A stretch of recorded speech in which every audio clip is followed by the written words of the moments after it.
What if by chance the scientists are correct in that this universe is one big computer simulation or holodeck?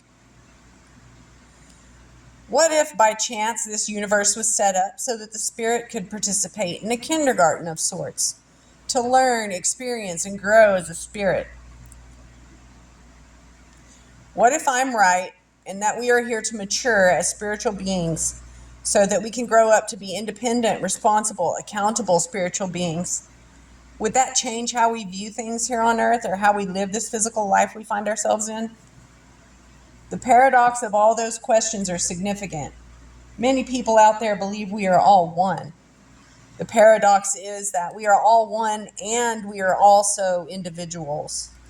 I believe we're here to express the truth of who we are and to challenge ourselves in an environment of mortality and individuality, not collective oneness. How else can immortal beings find greater expression than to add a little bit of jeopardy in the mix? What is even more profound is that I believe the Creator sent us here, His spiritual children, to learn how to grow up to be responsible, accountable, spiritual, individual adults. The Creator, just like any other parent, has provided us with benefits, privileges, and consequences. Should we not take this seriously? I've been exploring the construct of what that would look like, and I'm intrigued as to what I found. And God said, "Let us make man in our image, after our likeness," in Genesis 1:26. This passage has troubled me for many years. What does it mean, in our image? Could it be possible that this is a reference to how the spiritual realm got together to manifest this schoolyard we call the physical realm? I'm not saying that I'm God here, but rather the essence of who I am, my spirit, is a child of God. The body is the vessel I choose to occupy and possess while I go to school. God helped our spirit form the physical vessel in the image and likeness of our spirit. So while I'm here, what am I supposed to do while I have this gift? And God blessed them, and God said unto them, "Be fruitful and multiply, and replenish the earth, and subdue it, and have dominion over the fish of the sea, and over the fowl of the air, and over every living thing that moveth upon the earth," in Genesis 1:28. Scripture confronts me with the realization that in this physical form, our instructions are to be fruitful and multiply and replenish the earth. In order to accomplish this, one would be required to live in a model of prosperity where everything prospers, not just an elite group of people. The challenge here is that our current relationships with one another on a physical and fictional level is modeled on scarcity rather than prosperity. Corporations need scarcity in order to make profits through supply and demand. With prosperity, there would be too many commodities floating around in order to sell and profit from. Supply would outstrip demand. So scarcity is counterproductive to what our actual purpose requires of us. The other significant point that I'm confronted with here is that we're to have dominion over the fish of the sea, over the fowl of the air, and over every living thing that moveth upon the earth. For me, that does not mean ownership and control. As with our modern interpretation of dominion, there is an implied duty of stewardship that goes along with having dominion over something. That duty is to ensure everything prospers on the earth, not just a small group of individuals. To ensure prosperity for all requires that I love all. So, as spiritual beings in possession of these physical vessels, we are faced with many choices in our lives. We are endowed with free will, and as such, we choose which benefits, privileges, and consequences we will face as we move through this linear timeline in this physical realm. The paradox between the two realms is clear for those who want to consider the differences. For the flesh lusteth against the spirit, and the spirit against the flesh, and these are contrary the one to the other, so that ye cannot do the things that you would. Galatians 5:17. The paradox of merging a spirit with the flesh in this physical realm is that the consciousness that resulted is also a merging of the two. We have a choice on whether we will let our spirit guide us through our experiences here on earth or let the flesh influence the journey. I think it would be safe to say that this could be equated to the analogy of having an angel and a devil on your shoulder. Both of these manifested in the mind, and it is our free will choice as to which path we will follow. This same choice was made by Christ when the devil tempted him. The devil being that internal voice that we all have that tries to convince us to lean towards the physical rather than the spiritual. The devil does not physically exist, but rather is the manifestation of temptation and is our adversary within the fictional realm that influences our experiences each day in this physical body, within this physical realm. What I see in Matthew 4, 8 through 10, which highlights the third temptation of Christ, is the exact same challenge we all face, the lusts of the flesh. Christ was able to rebuke those temptations with a simple command. His mind was strong and disciplined enough to resist those temptations, where the vast majority of us still fall for them, including myself. Now the works of the flesh are manifest, which are these: adultery, fornication, uncleanness, lasciviousness, idolatry, witchcraft, hatred, variance, emulations, wrath, strife, seditions, heresies, envyings, murders, drunkenness, revelings, and such like. Of the which I tell you before, as I have also told you in time past, they which do such things shall not inherit the kingdom of God. Galatians 5, 19 through 21. How hard is it to reject or avoid these temptations? Very difficult, right?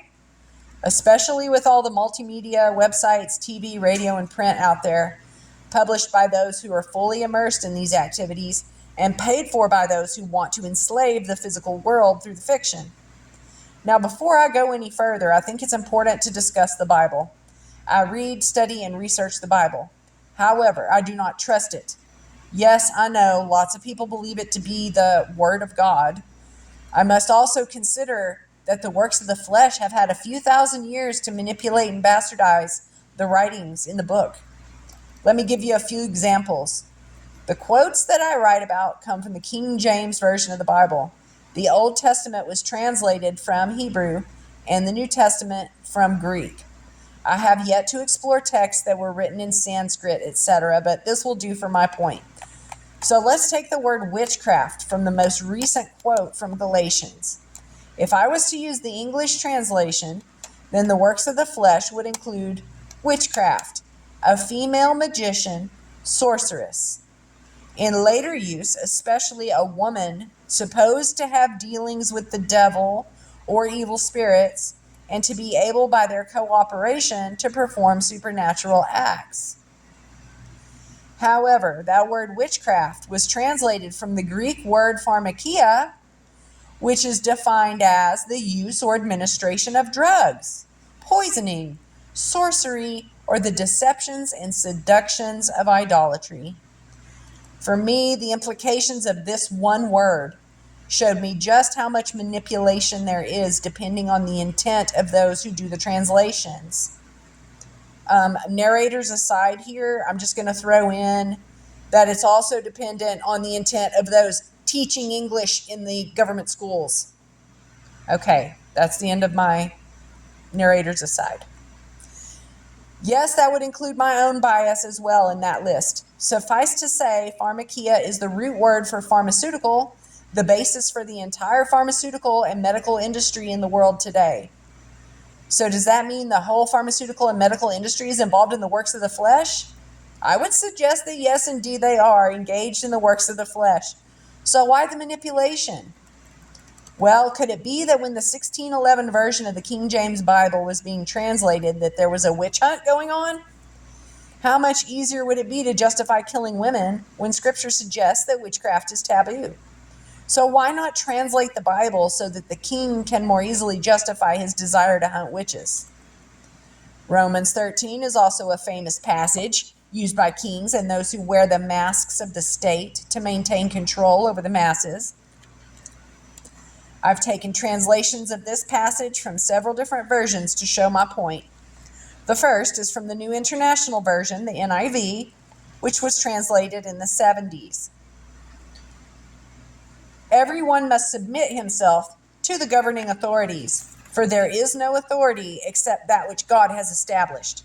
The authorities that exist have been established by God. Romans 13:1. If I were to accept this version of the Bible, then it would appear that I physically must submit to those people wearing masks. But instead, I firmly believe that everything I see, hear, read, or feel should be filtered through some critical thinking and through my heart to find the true spirit of the original message. I don't accept everything at face value because I now know that everything is not as it appears. I will do my own homework. Remember who paid to do the translation? Or all the translations? Kings. So, is there bias involved? I'll let you decide that for yourself. Here are two versions of the same passage, this time from the New King James Bible translated in 1769 and the King James Bible translated in 1611. Let every soul be subject to the governing authorities, for there is no authority except from God, and the authorities that exist are appointed by God. Romans 13:1 in the New King James, 1769. Let every soul be subject unto the higher powers, for there is no power but of God. The powers that be are ordained of God. Romans 13:1 in the regular King James, 1611. Wow, there's a huge difference between these translations. Now Scripture is talking about souls and higher powers. That may or may not mean governing authorities. How can we know for sure? Well, the New Testament was translated from Greek. So what do the Greek words mean when we translate higher powers? Well, to do that, I use a publication called Strong's Concordance. It was written by James Strong, where he created an index of all the words in the Greek and Hebrew books and linked them up with the English translations. So when I look up an English word, I can find out the Hebrew or Greek word it was translated from. I used blueletterbible.org to make this process easier than flipping through a book. Here's what the website's link said about higher and powers. Higher, the Greek word hyperiko. Strong's G, 5252. 1, to have or hold over one. 2, to stand out, rise above, overtop.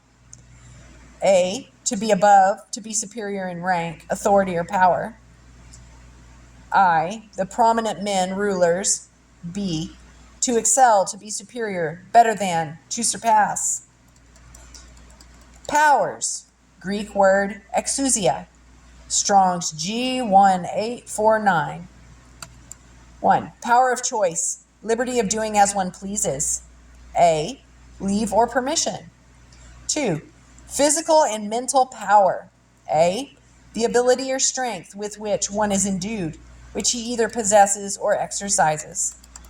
3, the power of authority, influence, and of right, privilege. 4, the power of rule or government, the power of him whose will and commands must be submitted to by others and obeyed. So when I interpret this passage, a few things pop out at me. First off, the passage is written for the soul, which places the context of the passage in the spiritual realm rather than physical or fictional. In the spiritual realm, the power that rises above and stands out over power of choice, physical and mental power, power of authority, power of rule or government could only be that of the Creator, since the fictional and physical realms have no authority in the spiritual realm. That is opposite of what the NIV Bible translated to, which commanded everyone to be subject to fictional constructs of government. Do you see how easy it is to manipulate the Bible in order to gain compliance over others on the earth? I pray you do. So when I do any of my work, I think long and hard about what I find, and then I touch base with my spirit to get confirmation that I'm on the correct path. The mind is great for analysis, but horrible for decision making. I must touch base with my heart to make these choices. I believe the solution to all these issues is simple, but it still requires hard, difficult work to accomplish. It is all within reach of anybody. As with anything, context is going to be so important throughout this book.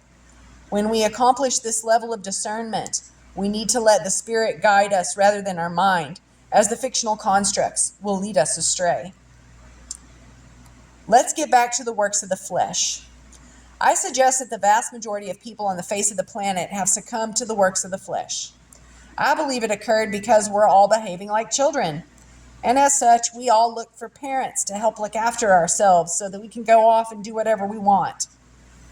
Years ago, there were marauding bands of thugs who would go around stealing, burning, raping, and pillaging. The people had a difficult time defending themselves from these marauders, so they approached the king for protection. Narrators aside, not knowing that he was also a marauder. End of aside. The kings of the world required centralized forms of governance in order to protect all these people and their property. The people, in turn, swore an oath of allegiance to the king in return for protection. The marauders changed their tactics. Instead of marauding villages and farms, they now pillage entire nations by infiltrating the organizations that were originally set up to protect the people. They now do it with the stroke of a pen rather than a sword. These marauders have succumbed to the works of the flesh and exhibit behaviors associated with psychopaths. Psychopaths have a very interesting list of traits that describe how they behave. Pathological lying, manipulative, lack of remorse or guilt, lack of empathy, failure to accept responsibilities, incapacity to love, poor judgment, unreliable.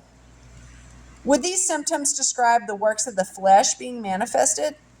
I think it is safe to suggest that the vast majority of those wearing masks of the state and corporations are, in fact, exhibiting psychopathic behaviors, whether consciously aware of it or not. And as such, they are very much into all the benefits of the flesh at the expense of their spirit. That to me is very sad, and I suspect that is why we were asked to pray for them, for they are the ones who are most lost and need the most help. Yes, indeed. If we really want to work on our relationship in the physical realm, I believe it will require we set aside the man-made laws in the fiction and really start to pay attention to the natural laws that govern the physical realm. These natural laws were established by the Creator, and they govern all life on earth.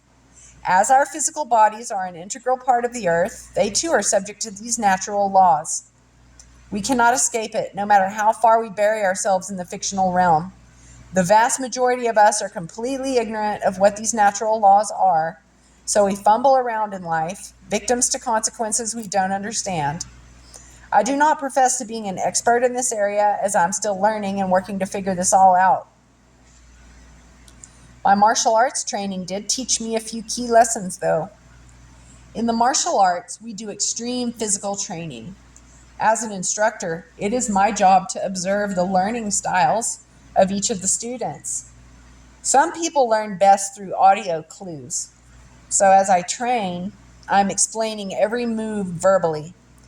Some people learn best through visual observation. So I demonstrate physically every move as well.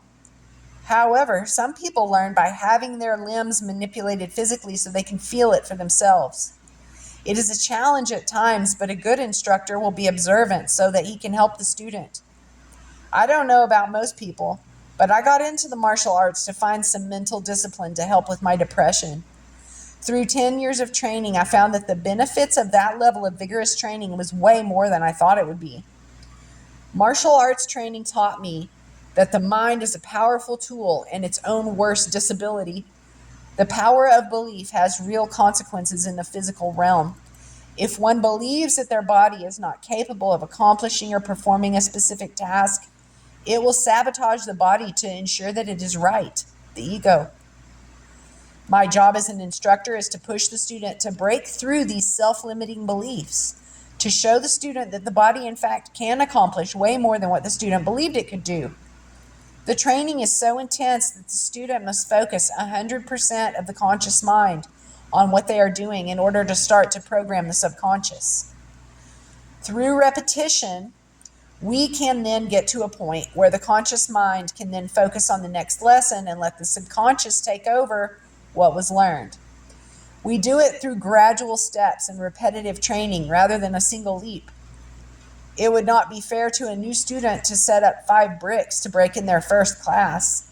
The student would not be able to break them, not because they are physically incapable, but rather they don't have the belief, confidence, or technique to do it. The failure would cause the student to quit, which would reinforce what the mind thought from the beginning. However, through hours of training, I would help them build up their strength, teach them technique, and have them start breaking boards instead. Through slow, gradual increases, the student slowly builds up the confidence and skills so that after a few years, they have the skills, knowledge, and confidence to attempt a cinder block break.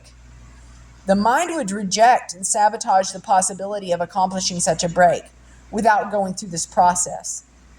Once the student breaks the bricks, there is no longer any doubt in their mind that they can accomplish this significant physical feat because they actually accomplished it. What may have started out as a physical exercise has now turned into a tool to mold and form maturity, discipline over the mind, mastery over the body, and a level of spiritual awareness that would not have been accomplished otherwise. We use physical techniques to teach the student how the mind and body works, what parts to listen to, and what parts can be ignored. We stretch the mind and the body well beyond the normal capacity and beyond what most people believe is possible. I've seen tremendous growth in many people who have made the conscious choice to do this level of training. Martial arts is only one avenue. There are many others. Narrators aside, I'll throw in horsemanship. Horsemanship is excellent for all these same things. Okay, end of narrator aside. I believe all of nature works in the same way, just as we observed, learned about, and overcame the limitations of the mind and body within martial arts. Our relationship with nature can go through similar training and scrutiny. I am not talking about forcing nature by changing how nature works through science. In my view, that is extremely dangerous and irresponsible. However, with observation, knowledge, and familiarity of the laws of nature, we can interact with nature to perform and produce more than we could normally. Scientists attempt this through genetic manipulation, chemicals, and other harmful techniques which violate the spirit of nature. As a result, we find people, animals, and plants getting sick or dying. We see extreme fluctuations in populations, huge deforestation, and mass extinctions taking place. Why is that? Because greed, economics, and ego drives the decisions rather than love, observation, and a full understanding of how nature works. It's not balanced, but rather forced. It would be equivalent to me sending out all my students to get mechanical and computer implants and take steroids in order to make them stronger and faster. I'm not helping them reach their full potential, and as such, they lose out on the emotional, mental, and spiritual benefits of the training. Not only that, but the gains are only temporary, as the body would burn out over a short period of time. Economics is what drives the corporate agenda, which is all based on scarcity rather than prosperity, and it too will soon burn out. The drive for exponential growth is impossible as it violates natural law. It is lazy and irresponsible. Only through proper observation and training can we fully realize the true and awesome potential of our own bodies and that of the natural world around us. In order to accomplish that, we must be like the martial artist. We must observe, learn how things really work, train hard, and push the boundaries while maintaining respect, honor, love, peace, and freedom. Learning what natural law is all about is critical to our ability to be proper stewards. There are masters who know natural law best. They will be our instructors in the art of nature. The problem is that they have been nearly wiped out or persecuted. The near extermination of the indigenous peoples of the world and other talented individuals means there are not many masters of nature left on this planet. They are speaking up, and it is time to take them seriously and start to learn from them. Just as I was a student at one time in the martial arts, I consider myself a student in the art of nature. I listen, learn, and have deep respect for the masters, as that is the only way I will master the art myself. I have much to learn. Since I am not a master of nature yet, I will not be able to explain natural law properly. But as a student, I will do my best to explain it with the intent to encourage others to start learning the art of nature and become natural artists. Nature is all about the cycles of life and how the physical world is governed. Natural law is the Creator's way of governing all life on earth. Nature requires ebbs and flows to exist. It expands and contracts. Biological systems find an equilibrium as organisms work out their relationships with one another. This process is complex. Should one organism break free and follow an exponential growth curve, natural law will remedy the situation to bring it back into balance. Our human bodies are a part of that process, and as long as we view nature as a resource to consume, rather than exploring our relationship with it, we will continue to struggle, and natural law will assert itself whether we like it or not. Part of our journey in exploring natural law as a natural artist was to unplug from the fictional constructs founded on scarcity and move out into nature and start living these cycles. Living with the fictional, rigid, and predictable fictional exponential cycle is very different than living within the fluid and seemingly unpredictable cycles of nature. We are used to rigid schedules and deadlines. But in nature, each day is different, and as such, one must go with the flow. The length of daylight changes throughout the year based on the Earth's position around the sun. Shorter daylight in the winter, longer in the summer. We also have lunar cycles that govern tides or when animals go into heat. Seasons govern when it is time to plant, grow, harvest, or rest. Living off-grid, we generate power with solar panels and collect rainwater off our roof. So on a sunny summer day, we have the power to perform extra tasks, such as doing laundry or running saws, as that is when we have the extra power to do those sorts of activities. On a cloudy day, we find other things to do. These kinds of observations were interesting to experience as we were completely ignorant of them. Having the grid provide all we needed at all times and being governed by clocks and calendars, we found that nature provides all that we need, but it does require that we plug in and start participating with those cycles. The cycles of the corporate world are broken and incomplete. They will fail. Building relationships with nature also exposed us to a whole new paradigm. Having corporations grow, process, and deliver all our food resulted in a complete detachment to our food. Most people have no idea where their food comes from, how it was raised, treated, drugged, processed, or shipped. By unplugging from the corporate model, we were forced to build a relationship with our food, being responsible for planning, planting, raising, growing, harvesting, killing, packing, freezing, cooking, and consuming the food required that we come to terms with what it means to consume another life. Because each life has a spirit, all of a sudden there is an emotional attachment which must be recognized and honored. Our physical bodies are a part of the earth, and as such, they need physical nourishment to survive. That requires the body to consume the bodies of other life forms to provide that nourishment. To kill in order to live is a relationship that most of us seem to want to avoid at all costs. As a result, we are more than happy to pay somebody else to do all the dirty work. The relationship between life and death is as important as day and night. There cannot be life without death and death without life. It is a law of nature. We are terrified of death because of the pain associated with it. We fear it. We avoid it at all costs. But when we contemplate that spirit cannot die, but rather it is just our vessel that dies, would that change our relationship with death?